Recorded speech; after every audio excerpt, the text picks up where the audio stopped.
Marcy St. James adjusted the final ribbon on a stack of wedding invitations, her fingers moving with mechanical precision. The golden envelopes gleamed under the soft kitchen light, each one a carefully curated promise of a perfect day. But as she looked at the stack, a weight pressed on her chest, the same gnawing discomfort that had been growing for months. She rubbed her wrist absent-mindedly, her engagement ring glinting under the light, a reminder of the 7 years she had poured into building a life with Matthew Blake. The sound of running water in the bathroom broke her trance. Matthew had stepped into the shower minutes ago, humming a tune she didn't recognize. She glanced at her phone to check the time, only to find it dead.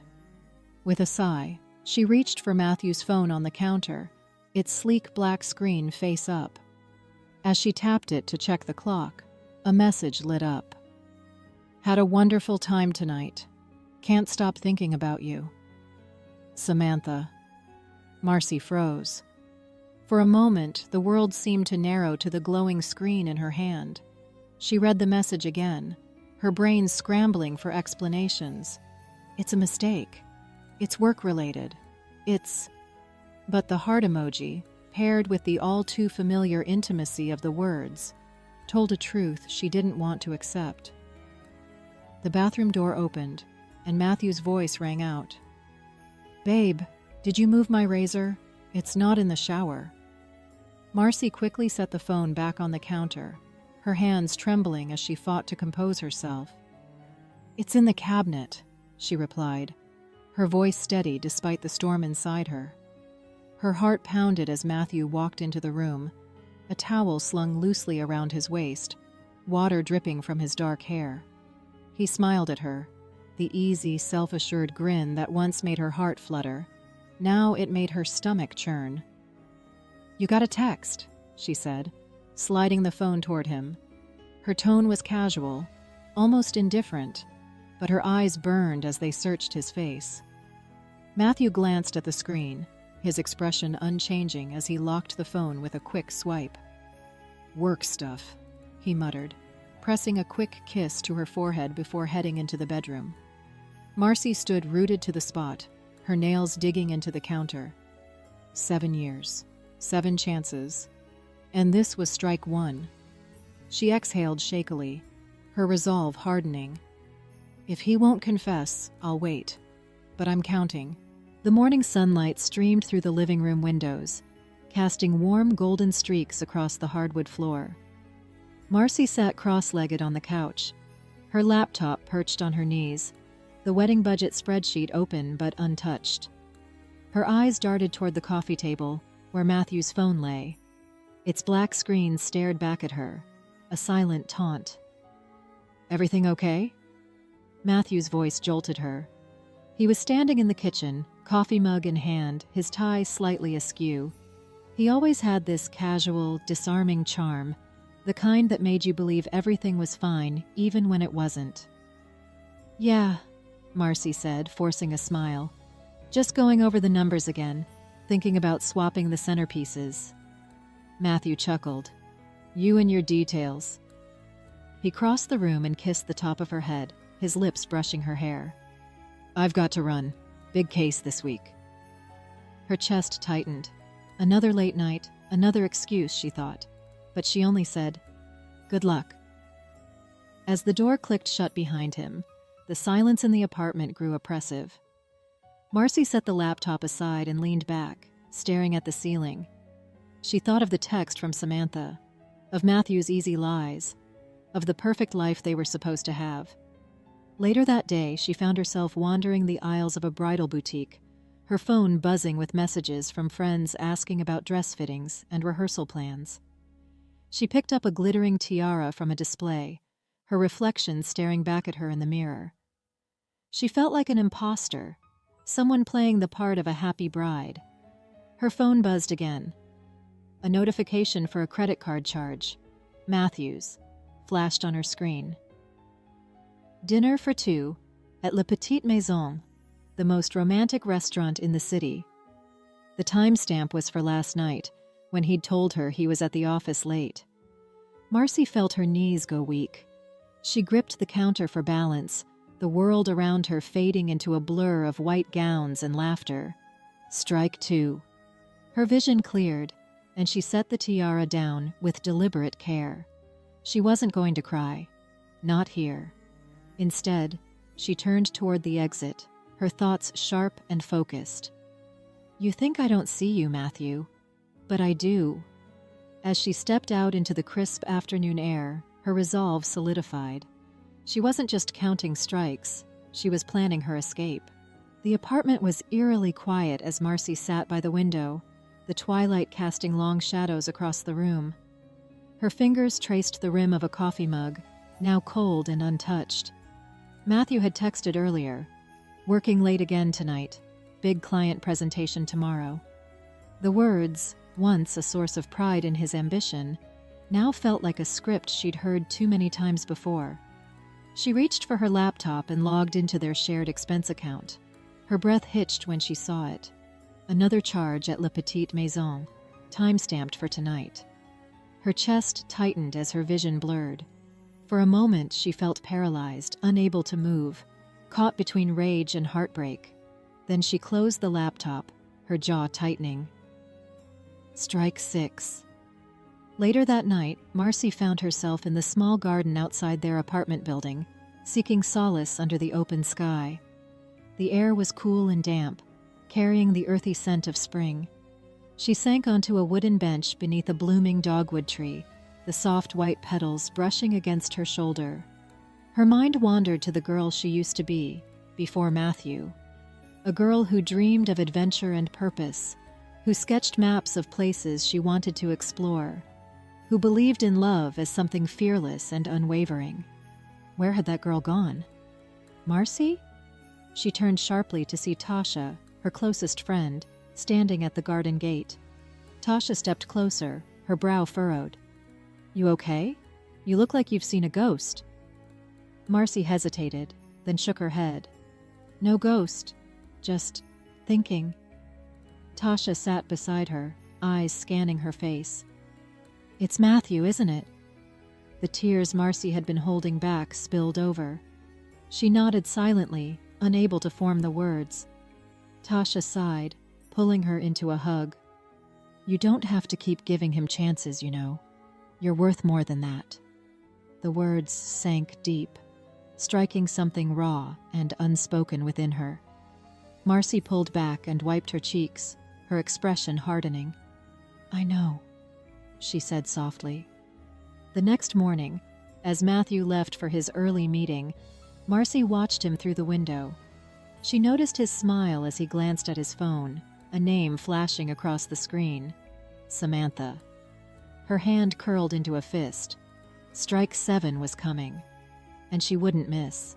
The wedding dress hung in the corner of the bedroom, its lace shimmering faintly in the dim light. Marcy sat on the edge of the bed, staring at the dress as if it were a stranger. The fabric, once a promise of her future, now seemed like a ghost of something she couldn't reclaim. She reached out, letting her fingers brush the intricate beading, then pulled back sharply, as though burned. Matthew's text had come an hour ago. Late meeting. Don't wait up. Marcy's jaw tightened.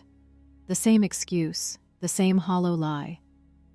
She glanced at the stack of wedding invitations still sitting on her dresser, untouched since that first night. 7 years, 7 chances. This was the final one. Her heart thudded as she slipped on her coat and grabbed her keys. She didn't know what she would find, but she was done waiting, done hoping for a confession that would never come.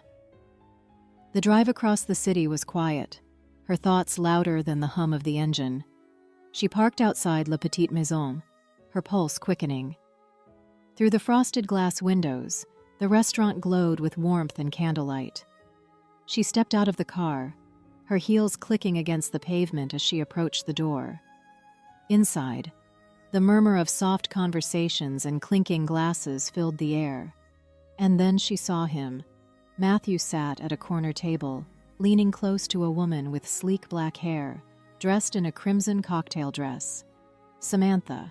They were laughing, their hands brushing across the table as though no one else in the world existed. Marcy's stomach turned, but her face remained calm, her breath steady. She didn't need to confront him. His actions were the only truth she needed. As she turned to leave, she felt an unexpected wave of relief. The weight she had carried for so long began to lift. Outside, the cold air bit her cheeks, but for the first time in years, she felt like she could breathe. That night, Marcy packed a single bag. She left her engagement ring on the kitchen counter, along with a note. "You used up your chances. I'm giving myself a new one." By morning, she was gone. Marcy stood on the platform of a nearly deserted train station, the chill of the early morning biting through her coat. Her breath curled in the air like faint ghosts of everything she was leaving behind. The single duffel bag at her feet held all she had taken: a few clothes, a journal, and a framed photo of her parents. Everything else, including her past, she had left behind in the apartment she would never return to. The train screeched to a halt, its doors sliding open with a mechanical hiss. She stepped aboard, finding an empty seat near the window. As the train rumbled to life, Marcy pressed her forehead to the glass, watching the city she had called home slip away. Each passing mile was a step further from Matthew, further from the woman who had spent 7 years bending herself to fit his life. 3 hours later, she arrived in a new city, smaller and quieter. It was a place with no history attached, no familiar faces or places to remind her of the pain she was leaving behind. She checked into a modest hotel and sat on the edge of the bed, staring at the blank walls. The emptiness was both terrifying and liberating. Her phone buzzed. It was the only tie she had kept to her old life, though she had deleted Matthew's number. The message was from Major Riley, a former military acquaintance she hadn't spoken to in years. "Heard you were looking for a fresh start. I might have something for you. Call me if you're ready." Marcy stared at the message, her heart racing. Riley had once mentioned his work in intelligence, a career she had dismissed as a pipe dream back then. But now, her old ambitions stirred, the version of herself she thought she'd lost, whispering faintly in the back of her mind. Without overthinking, she dialed the number. Riley answered on the second ring, his voice warm but firm. "Marcy St. James. I was wondering when I'd hear from you." She took a deep breath. "I'm ready," she said, her voice steady. "Good," he replied. "Your new life starts now." As the call ended, Marcy felt a flicker of something she hadn't felt in years: hope. Marcy St. James adjusted her dark blazer in the mirror, her reflection almost unrecognizable. Her hair was styled sleek and professional, and the glasses perched on her nose added a sharp edge to her new persona. Her name was no longer Marcy. It was Elena Graves, an ambitious art dealer with a penchant for underground markets. The transformation had been swift and thorough. For months, Marcy had trained under Major Riley's guidance, learning how to become someone else. She'd mastered everything from hand-to-hand combat to blending seamlessly into a crowd. But nothing had prepared her for her first mission: infiltrating a criminal syndicate suspected of smuggling stolen art and weapons. She stepped into the dimly lit lounge, her heels clicking against the marble floor. The air was thick with cigar smoke, the murmured conversations around her punctuated by clinking glasses. Her target sat in the corner booth, Victor Drayton, the syndicate's leader. His reputation preceded him: charming in public, ruthless in private. "Elena Graves," a voice said behind her. She turned to see Nathaniel Nate Cross, her assigned partner for this mission. He was tall and broad-shouldered, his presence both commanding and reassuring. His dark suit was perfectly tailored, and his sharp eyes scanned the room with a practiced ease. "You're late," she said, slipping easily into character, her voice cool and confident. "Traffic," he replied, smirking slightly. "You nervous?" "No," she lied. "Good," Nate said, his voice lowering as he handed her a champagne flute. "Let's make a strong impression. Drayton doesn't trust easily." They approached Drayton's booth together. The man looked up, his gaze sharp and assessing. Marcy extended her hand, her pulse steady despite the tension in the air. "Mr. Drayton," she said, her tone smooth. "Thank you for agreeing to meet me. I think you'll find my connections quite valuable." Drayton smiled, but it didn't reach his eyes. "We'll see about that, Ms. Graves. Shall we talk business?" As Marcy slid into the booth, she caught a flash of movement out of the corner of her eye. Her breath caught when she saw him. Matthew. He was seated at the bar, deep in conversation with one of Drayton's associates. Her stomach turned, but she forced her face to remain impassive. This mission had just become far more personal. Marcy's grip tightened on the champagne flute as she caught sight of Matthew at the bar. He hadn't changed much. His perfectly tailored suit, the practiced charm in his posture, the way he leaned slightly toward the man he was speaking with. For 7 years, she had studied him like a book she thought she knew by heart. Now, every page felt like a lie. "Elena?" Nate's voice broke her thoughts. He leaned in slightly, his tone calm but firm. "You okay?" Marcy forced herself to blink, her carefully constructed mask slipping back into place. "Fine," she replied, her voice steady. "Let's focus." But her mind wasn't fine. The sight of Matthew here, in this world of crime and deception, was a cruel twist she hadn't anticipated. He wasn't just part of her past. He was now tangled in her present. Drayton gestured for them to sit, his sharp eyes glinting under the dim lights. "I'm curious, Ms. Graves. What exactly do you bring to my table?" Marcy leaned forward, channeling every ounce of her training into the confidence she projected. "Access, discretion, clients who are more interested in results than questions. I'm the broker you call when no one else will do." Drayton chuckled, swirling the amber liquid in his glass. "Impressive pitch, but I don't trust easily. You'll have to prove yourself." "Of course," Marcy said, her smile razor sharp. "Let me know what you need." As the conversation continued, her eyes flickered toward Matthew. He hadn't noticed her yet, but the idea of him recognizing her sent a jolt of adrenaline through her veins. Nate, ever observant, noticed her distraction. "What's wrong?" he murmured as Drayton's attention shifted to his drink. Marcy hesitated before answering. "The man at the bar, Matthew Blake." "Friend or foe?" Nate asked, his voice low and even. "Neither," she replied, her voice laced with bitterness. "He's my ex-fiancé." Nate's brow arched slightly, but he said nothing, his focus returning to the room. Drayton stood, his presence commanding. "I'll be in touch, Ms. Graves. Impress me, and we'll talk further." As Drayton left the booth, Matthew turned, his eyes scanning the room, and then they landed on her. His expression froze, the easy charm melting into shock. Marcy held his gaze, her jaw tightening. She didn't flinch, didn't move. She had spent too long running. Now she was ready to face him.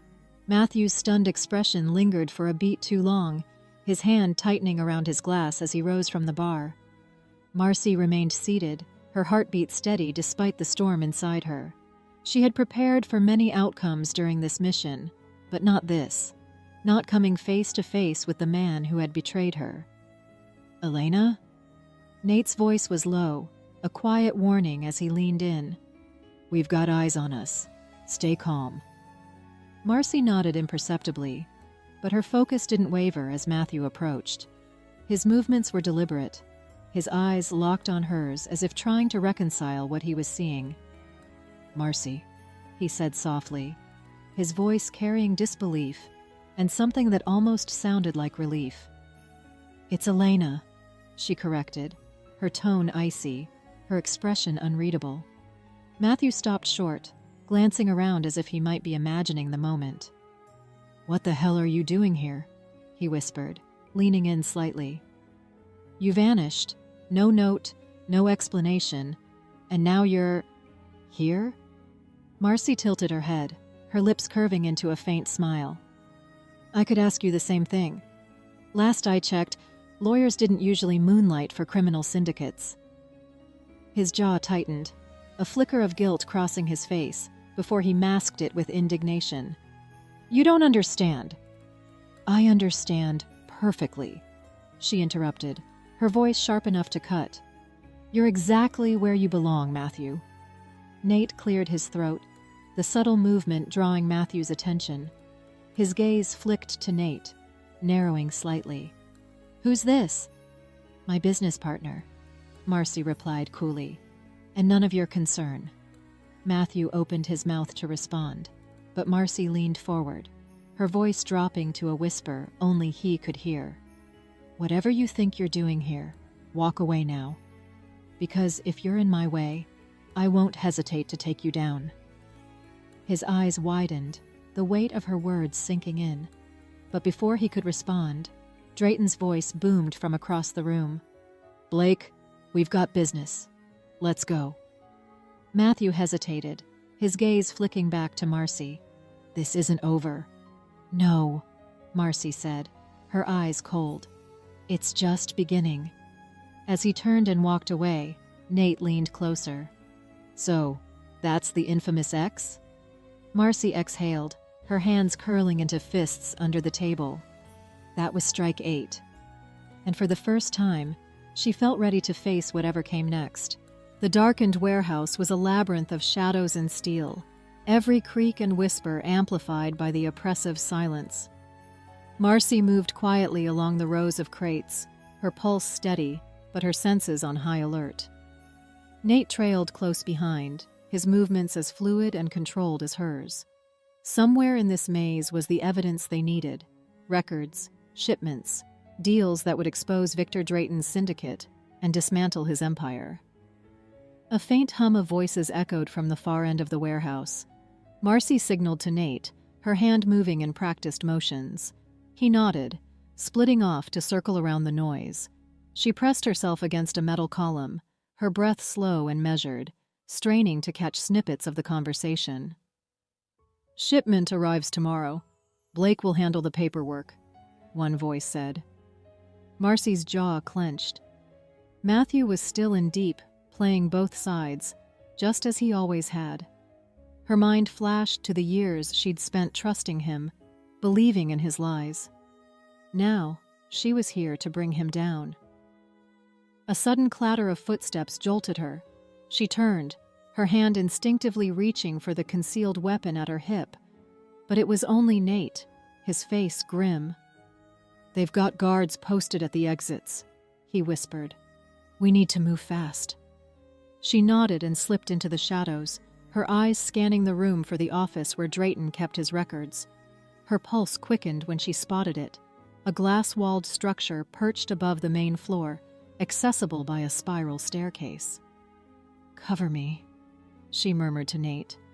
I always do, he replied, his voice steady. Marcy darted forward, her footsteps silent as she climbed the stairs.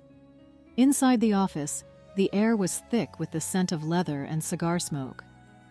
She rifled through the desk drawers, her fingers moving quickly until she found a ledger marked with coded entries. She snapped photos with a small device, her heart pounding as she worked. Just as she finished, the door burst open. Matthew stood there, his face pale but determined. Marcy, stop, he said, his voice low. She turned, her expression cold and unyielding. I told you, Matthew, you're in my way. Before he could respond, the sound of gunfire erupted from below. Marcy's heart leapt. Nate. She shoved past Matthew, her voice sharp. If you care about surviving this, don't follow me. And then she was running, descending into chaos. The night was chaos. Gunfire echoed through the warehouse, ricocheting off the metal walls as Marcy sprinted through the shadows. Her chest burned, but she didn't stop, her eyes locked on the source of the gunshots. Nate was crouched behind a crate, his jaw clenched as he returned fire, his movements precise and calculated. Move! She shouted, sliding behind a steel beam next to him. You got the evidence? He asked, his breath ragged but his voice steady. She held up the small drive containing the photos of the ledger. All of it. Good, Nate replied, reloading his weapon. Now let's get out of here before this turns into a massacre. A group of guards advanced from the far side of the warehouse, their flashlights sweeping through the darkness. Marcy's mind raced, calculating their options. She reached into her jacket, pulling out a smoke grenade she'd stashed earlier. "Cover your eyes," she said, tossing it into the open. The warehouse filled with thick white smoke, obscuring their figures as chaos erupted. Shouts of confusion echoed as Marcy and Nate moved swiftly through the haze, dodging crates and slipping toward the exit. They burst into the cool night air moments later, the sharp bite of freedom filling Marcy's lungs. A black SUV waited a few yards away, its engine running. Nate opened the door, ushering her inside. As they sped away, Marcy glanced back at the warehouse, the faint glow of chaos fading behind them. For a moment, she let herself exhale, her body sinking into the seat. "You okay?" Nate asked, glancing at her. "I will be," she said, her voice quiet but resolute. Hours later, after debriefing at a secure location, Marcy found herself alone in a quiet room. The events of the night replayed in her mind, but instead of regret or fear, she felt something unexpected: peace. Nate entered, his presence grounding. He held 2 mugs of coffee, setting one in front of her. "You were incredible out there," he said, his tone sincere. Marcy met his gaze, a faint smile tugging at her lips. "Thanks." As the first rays of dawn filtered through the windows, Marcy felt a new chapter beginning, not one dictated by betrayal or doubt, but by her own strength and choices. For the first time in years, she was free, and she was ready for whatever came next.